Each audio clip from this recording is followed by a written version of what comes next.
Assalamualaikum warahmatullahi wabarakatuh. Salam sejahtera untuk kita semua dan semoga kita senantiasa dalam lindungan Allah Subhanahu wa taala. Kemudian pada kali ini kita akan memulai perkuliahan kita di mata kuliah rekayasa jembatan dan kita masuk pada pertemuan yang pertama yaitu tentang pendahuluan.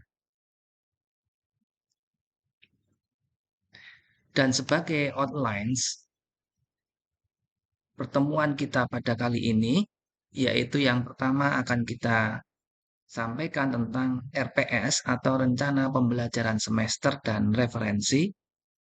Kemudian kita akan menjelaskan tentang definisi atau pengertian jembatan. Kemudian kita juga akan menjelaskan tentang latar belakang dibangunnya suatu jembatan. Kemudian yang keempat adalah tentang umur layan jembatan. Kemudian yang kelima, kita akan menjelaskan tentang kelas-kelas jembatan. Kemudian yang keenam, kita akan menjelaskan tentang struktur jembatan yang ada di Indonesia. Kemudian yang yang ketujuh tentang macam-macam jembatan.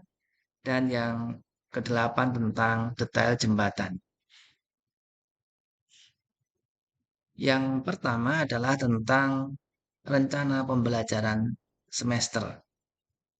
Dan pada RPS ini dinyatakan tentang CPMK atau capaian pembelajaran mata kuliah bahwa mata kuliah kita ini membahas tentang komponen struktur jembatan atau elemen struktur jembatan. Kemudian pemilihan tipe-tipe jembatan, kemudian proses desain jembatan, kemudian kondisi batas atau desain limit stage dari pembebanan pada jembatan, kemudian beban rencana pada struktur jembatan, kemudian analisis dan pemodelan struktur, kemudian desain plat lantai jembatan, desain jembatan beton bertulang menggunakan balok T, dan balok prategang jika dimungkinkan nanti, kemudian desain abutmen, dan juga desain pier atau pilar. Jadi, pertemuan sebelum UTS ini akan membahas dari mulai definisi jembatan sampai dengan beban-beban yang bekerja pada jembatan. Kemudian setelah UTS, ini akan diisi dengan pemodelan struktur dan desain elemen-elemen struktur jembatan seperti plat lantai, kemudian girder, kemudian abutmen, kemudian juga pilar. Kemudian tentang basis penilaian, ini mencakup yang pertama adalah aktivitas partisipatif atau case method sebesar 20%. Kemudian nanti di akhir perkuliahan akan ada tim based project ini sebesar 50%. Kemudian nanti ada tugas-tugas mingguan sekitar 10%. Kemudian ada UTS 10% dan UAS 10%.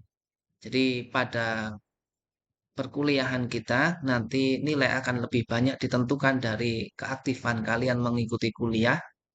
Tentu saja ketika ada tugas juga mengumpul, ada kuis juga bisa mengerjakan. Kemudian ada masukan-masukan dan saran-saran pertanyaan-pertanyaan terkait materi kuliah dan lain sebagainya. Kemudian juga ada team based project yaitu project berdasarkan tim atau kelompok. Jadi kalian nanti mungkin akan membuat satu kelompok untuk mengerjakan proyek yang diberikan oleh dosen. Kemudian kita masuk ke referensi yang bisa digunakan pada perkuliahan kita kali ini. Yang pertama adalah SNI 1725 tahun 2016 tentang pembebanan untuk jembatan. Kemudian juga SNI 2833 2016 terkait dengan perencanaan jembatan terhadap beban gempa. Kemudian juga ada surat edaran dari Dirjen Bina Marga tahun 2020 tentang pekerjaan konstruksi jalan dan jembatan. Kemudian juga ada surat edaran dari Dirjen Bina Marga tahun 2021 tentang panduan praktis perencanaan teknis jembatan.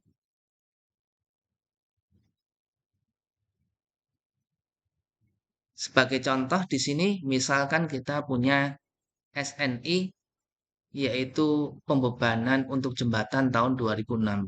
Adapun RSNI ini adalah rancangan atau rencana dari SNI tahun 2024 tentang perencanaan struktur beton untuk jembatan. Ini juga masih bisa dipakai. Kemudian nanti juga ada SNI 2833 2016 tentang perencanaan jembatan terhadap beban gempa. Dan semua SNI serta RSNI ini bisa kalian peroleh dari internet, dari Google, kalian searching, dan bisa diunduh secara gratis dalam format PDF.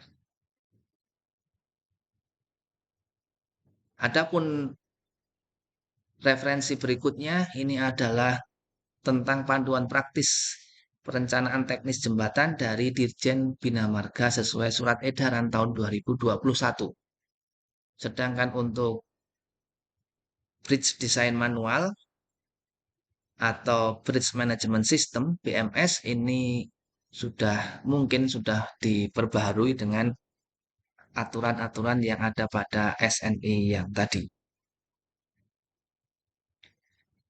Kemudian kita akan masuk ke pembahasan yang pertama yaitu tentang definisi jembatan. Sebelum kita belajar mengenai jembatan, maka kita harus tahu dulu apa yang dimaksud dengan jembatan atau apa pengertian dari jembatan. Tanpa mengetahui definisi atau pengertian, maka kita tidak akan bisa mengenal lebih jauh tentang jembatan. Dan jembatan ini bisa didefinisikan sebagai struktur yang dibangun untuk menghubungkan dua titik yang terpisah oleh penghalang, seperti sungai, atau selat, atau jalan raya, atau jalan rel, dan lain sebagainya, serta untuk dapat dilalui oleh beban, baik beban lalu lintas jalan raya, jalan rel, air, maupun beban-beban yang lain. Oleh karena itu, secara sederhana, jembatan ini bisa kita definisikan sebagai struktur yang dibangun untuk menghubungkan dua tempat yang terpisah agar dapat dilalui oleh beban. Dan pada gambar yang pertama, bisa kita lihat bagaimana sebuah jembatan ini dibuat dari akar pohon yang merambat.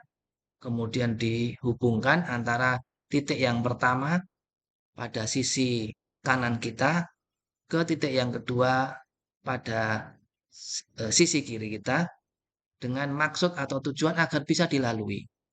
Karena kalau jembatan kita buat supaya tidak bisa dilalui, maka sia-sia kita membuat jembatannya. Oleh karena itu, salah satu tujuan dari dibuatnya jembatan ini adalah sebagai lalu lintas bagi manusia dan barang. Demikian pula pada gambar yang kedua, ini bisa kita lihat pula jembatan yang melintasi sungai yang dibuat dari akar pohon yang merambat. Kemudian pada zaman dulu, ketika teknologi pembuatan jembatan belum semaju seperti sekarang, atau bahkan pada zaman-zaman kerajaan-kerajaan kuno di Indonesia misalnya, mungkin jembatan dibuat dari hal-hal yang sederhana. Misalnya dibuat dari pohon yang tumbang. Kemudian nanti dipakai sebagai tempat penyeberangan bagi manusia atau lalu lintas bagi manusia dan barang. Begitu pula, selain pohon yang tumbang, mungkin pula akar-akar pohon yang merambat atau bergantungan ini bisa dipakai sebagai jembatan, sebagaimana pada penjelasan halaman sebelumnya.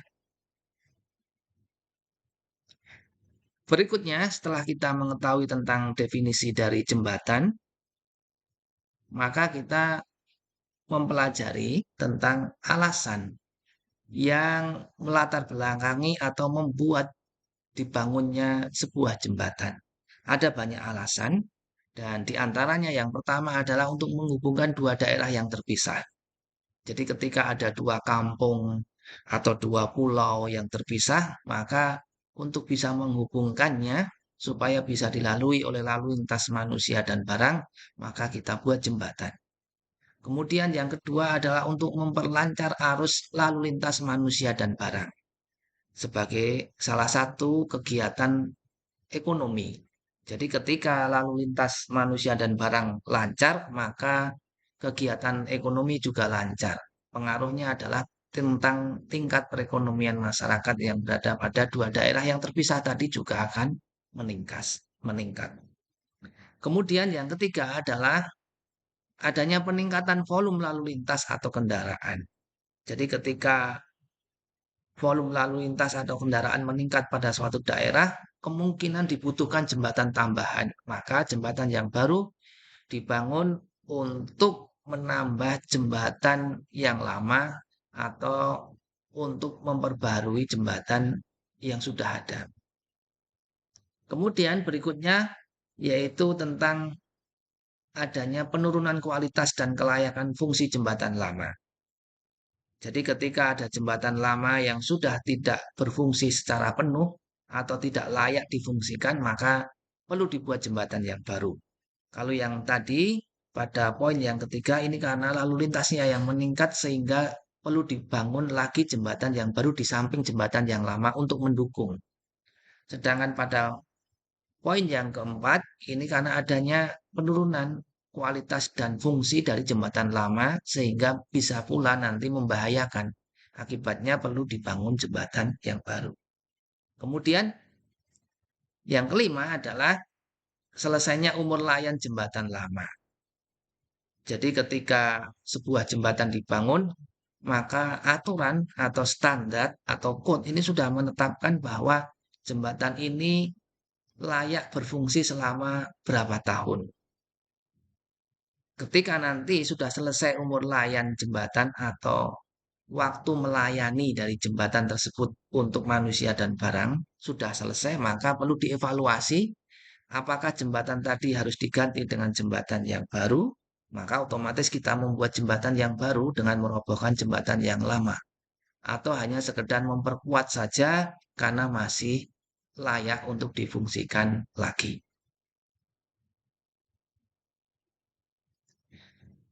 Berikutnya adalah setelah kita mempelajari definisi dan alasan yang melatar belakangi pembuatan jembatan, maka kita menengok flashback dulu di masa lampau tentang jembatan. Dan di sini pada gambar ini kita melihat ada jembatan sederhana dari tumpukan batu. Dari tumpukan batu yang dinamakan dengan jembatan Arkadiko di Yunani. Dibangun sekitar abad ke-13 sebelum Masehi. Jadi 1300 tahun sebelum Nabi Isa lahir. Ini merupakan salah satu jembatan lengkung tertua di dunia yang masih ada sampai sekarang dan masih berfungsi. Jadi dibuat jembatan lengkung dari tumpukan batu, di mana pada bagian yang kosong di sini, space ini digunakan sebagai tempat untuk mengalirnya air. Sedangkan nanti tumpukan batu, susunan batu ini berfungsi sebagai struktur yang menahan lalu lintas yang ada di atas atau lalu lintas yang melewati jembatan ini. Kemudian di Indonesia ini kita juga mempunyai dokumentasi tentang jembatan di atas Sungai Serayu.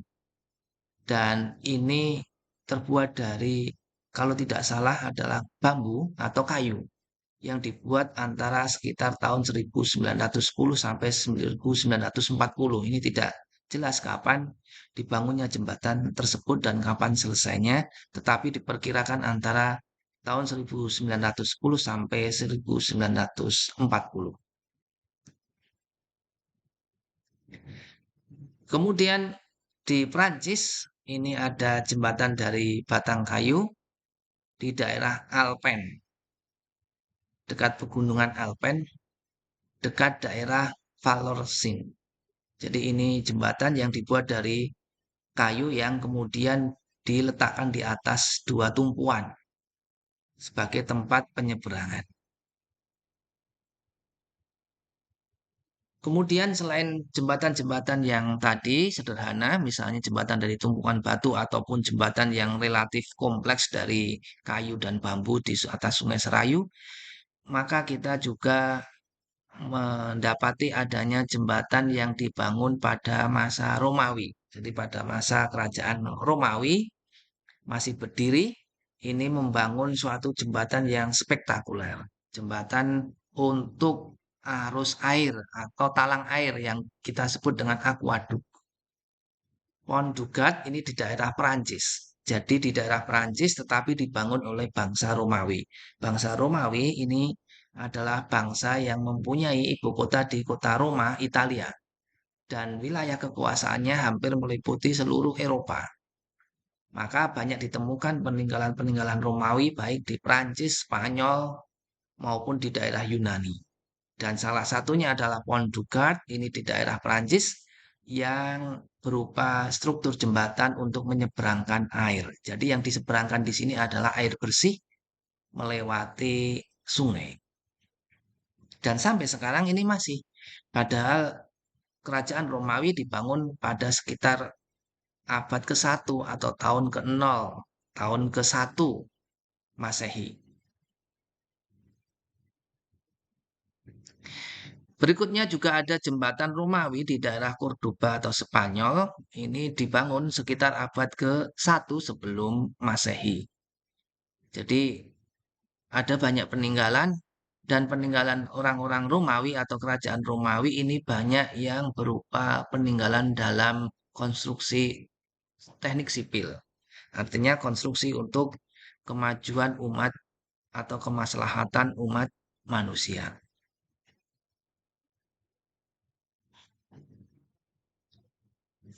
Berikutnya adalah jembatan Pulteney, buatan masyarakat Inggris di daerah Bath. Dibangun sekitar abad ke-18 atau 1700-an Masehi dan bergaya Palladian. Jadi ini pun juga sudah dibangun dan sudah berusia sekitar 300 tahun. Dari 1700 sampai tahun 2000. Kemudian di Italia ini juga ada jembatan Rialto di Venesia. Di Venesia ini adalah daerah yang terkenal untuk wisata air, maka banyak dibangun kanal-kanal dan otomatis juga jembatan-jembatan untuk menghubungkan antara dua daerah yang terpisah oleh kanal-kanal air. Kemudian di daerah Arab, ini di daerah Yaman, di Soharah, ini ada jembatan lengkung dari susunan batu. Jadi dibuat jembatan lengkung dari susunan batu dan yang perlu kita pikirkan adalah bagaimana kita membangun konstruksi sedangkan pada masa-masa dibangunnya ini kemungkinan belum semaju teknologi sekarang. Sehingga bagaimana harus meletakkan batu-batu yang ada di atas jurang inilah yang menjadi pertanyaan bagi kita. Kemudian juga tingkat keamanan, bagaimana di daerah ini yang mungkin banyak gempa, kemudian juga banyak angin dan lain sebagainya ini bisa bertahan. Bisa jadi ketika nanti kita lewat jembatan ini kita mungkin tidak punya nyali karena melihat konstruksinya yang semacam ini. Tetapi kenyataannya ini memang ada yaitu di daerah Soharoh di negara Yaman.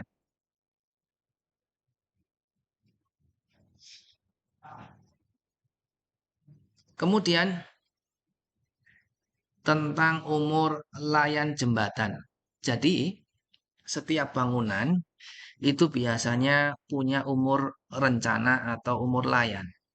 Umur layan ini adalah umur yang direncanakan untuk melayani. Jadi sebuah struktur ini pun juga tidak bisa katakanlah dibuat untuk melayani sepanjang masa. Karena semua atau segala sesuatu itu ada masanya. Seperti diri kita tidak mungkin hidup abadi di dunia. Dan Tuhan sudah menciptakan hamba-hambanya ini sesuai dengan kehendaknya. Apakah kita mau diberi umur layan sekitar 70 tahun ataukah 75 tahun terserah oleh Tuhan yang menciptakan kita. Demikian pula dengan jembatan. Maka jembatan ini pun juga mempunyai umur layan. Dan umur rencana atau umur layan jembatan ini direncanakan untuk 75 tahun. Yang ada di SNI 2016. Kecuali yang pertama adalah jembatan sementara atau jembatan yang dapat dibongkar pasang. Ini direncanakan umur layaknya hanya 20 tahun karena hanya bersifat sementara atau bisa dibongkar pasang. Kemudian yang kedua adalah jembatan khusus yang memiliki fungsi strategis yang ditentukan oleh instansi yang berwenang, maka umur layaknya bisa lebih dari 75 tahun. Umur layaknya mencapai sekitar 100 tahun. Kemudian yang ketiga, jika terdapat peraturan dari instansi yang berwenang, maka jembatan dapat direncanakan dengan umur rencana atau umur layan yang lain. Umur layan ini penting sebagai salah satu kontrol terhadap fungsi maupun kualitas dari bangunan. Jadi seandainya umur layan jembatan ditetapkan 75 tahun, tetapi ketika baru berumur 25 tahun jembatan tersebut sudah rusak, maka berarti konstruksinya tidak bagus. Begitu pula apabila ternyata jembatannya bisa bertahan 75 tahun tanpa ada kerusakan yang berarti hanya perawatan sementara, maka berarti konstruksinya bagus. Oleh karena itu nanti setiap 75 tahun biasanya ada pengecekan menyeluruh dari jembatan yang beroperasi. Dan kita melihat di jembatan Juruk ini harus dibongkar, bisa jadi karena umur layannya sudah selesai atau memang ada atau ditemukan hal-hal yang bisa membahayakan. Nah, ini perlu kita selidiki terlebih dahulu. Tetapi yang pasti bahwa umur rencana jembatan ini direncanakan untuk 75 tahun, sedangkan umur rencana dari bangunan gedung biasanya ditentukan 50 tahun. Jadi umur jembatan ini ditentukan lebih lama 25 tahun daripada umur rencana atau umur layan dari bangunan gedung. Kemudian umur rencana atau umur layan dari jembatan ini dipengaruhi oleh material atau bahan jembatannya. Karena jembatan bisa terbuat dari baja, dari bambu, dari kayu, atau dari beton bertulang. Dan ini tentu saja mempengaruhi umur layan atau umur rencana dari jembatan tersebut. Selain bahan atau material, maka aksi lingkungan yang ada ini juga mempengaruhi jembatan. Misalnya lalu lintas yang ada di atas jembatan maupun lalu lintas air, sungai maupun laut yang ada di bawah jembatan. Ini sangat mempengaruhi umur layan atau umur rencana dari jembatan. Kemudian, jembatan dengan umur rencana yang lebih panjang harus direncanakan untuk aksi yang mempunyai periode ulang lebih panjang. Artinya apabila kita ingin membuat jembatan dengan umur rencana yang lebih panjang, maka nanti aksi-aksi yang terkait dengan desainnya ini juga harus mempunyai periode ulang yang lebih panjang. Adapun umur rencana jembatan pada aturan sebelum SNI 2016, yaitu RSNI 2005, ini bukan 75 tahun, tetapi hanya ditetapkan 50 tahun. Jadi pada peraturan yang terbaru, ini umur layan atau waktu yang harus dipakai jembatan untuk bisa melayani lalu lintas ini adalah 50 tahun dan bukan 75 tahun.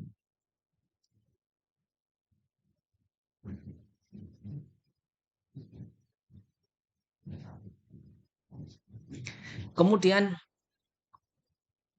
ada poin yang tadi menyebutkan tentang umur rencana jembatan dan biasanya nanti ada jembatan khusus. Ada jembatan khusus yang umur layaknya bisa jadi sampai umur 100 tahun, lebih dari umur layan untuk jembatan permanen atau reguler. Di antaranya, untuk jembatan dan terowongan jalan yang khusus ini adalah jembatan dengan panjang bentang paling sedikit 100 meter, maka umur layaknya bisa lebih dari 75 tahun. Kemudian jembatan pelengkung dengan panjang bentang paling sedikit 60 meter. Kemudian jembatan gantung dan jembatan beruji kabel. Kemudian jembatan dengan panjang total paling sedikit 3.000 meter. Maka ini juga bisa mempunyai umur layan yang ditetapkan lebih dari 75 tahun. Kemudian jembatan dengan ketinggian pilar di atas 40 meter. Jadi pilarnya lebih dari 40 meter. Kemudian berikutnya adalah terowongan jalan yang menggunakan cara pengeboran atau jacking dalam metode pelaksanaan konstruksinya. Maka ini juga bisa kita desain mempunyai umur layan atau umur rencana lebih dari 75 tahun. Kemudian yang terakhir adalah jembatan dan terowongan jalan yang memiliki nilai strategis tinggi atau didesain menggunakan teknologi terbaru. Jadi sekarang banyak dibuat terowongan-terowongan, misalnya terowongan yang dipakai untuk jalan kereta api MRT di daerah Jakarta, maupun terowongan yang menembus bukit, yaitu terowongan Cisamdawu misalnya. Maka ini mempunyai nilai strategis yang tinggi. Dan sekaligus juga didesain menggunakan dan dibangun menggunakan teknologi terbaru. Dan terakhir, kemarin saya diminta ikut Zoom meeting untuk perencanaan terowongan jalan di bawah sungai Sepaku di daerah IKN. Jadi ketika akan dibangun jalan, kemudian melewati sungai, salah satu alternatifnya tidak membangun jembatan, tapi justru membuat terowongan bawah sungai.